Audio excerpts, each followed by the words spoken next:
Sasa kinachoendelea katika ukanda wa Gaza ni hujuma, lakini pia hata heka mbalimbali na mivutano tofauti na msigano katika ukanda huo.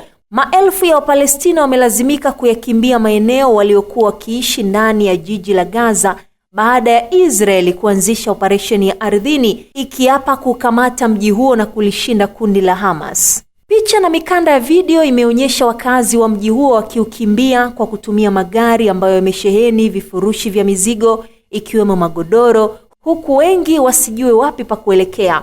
Waziri wa ulinzi wa Israeli, Israel Katz, aliandika kupitia ukurasa wake wa mtandao wa kijamii wa X kwamba Gaza inateketea, wakati alipokuwa akitangaza kuanza kwa operesheni hiyo ya kijeshi iliyokosolewa vikali kimataifa. Mashambulizi makali ya makombora yalisikika kila kona ya Gaza na vikosi vya kijeshi vya Israel vilionekana kusonga mbele kwenye viunga vya mji huo. Operesheni hiyo ya ardhini ilitanguliwa na mashambulizi mazito ya anga mnamo majuma matatu yaliyopita, ambapo kwa sehemu kubwa yaliporomosha majengo ya roshani kwenye mji huo. Katika hili mataifa kadhaa yamepaza sauti yakikosoa operesheni ya Israeli ndani ya jiji la Gaza, ikiwemo Wizara ya Mambo ya Kigeni ya Canada ambayo imeyataja mashambulizi hayo kuwa ya kutisha zaidi na kwamba yatazidisha mzozo mkubwa wa kibinadamu ambao unashuhudiwa kote duniani ndani ya ukanda wa Gaza. Ukosoaji pia umesikika katika nchi ya Uingereza, Uturuki,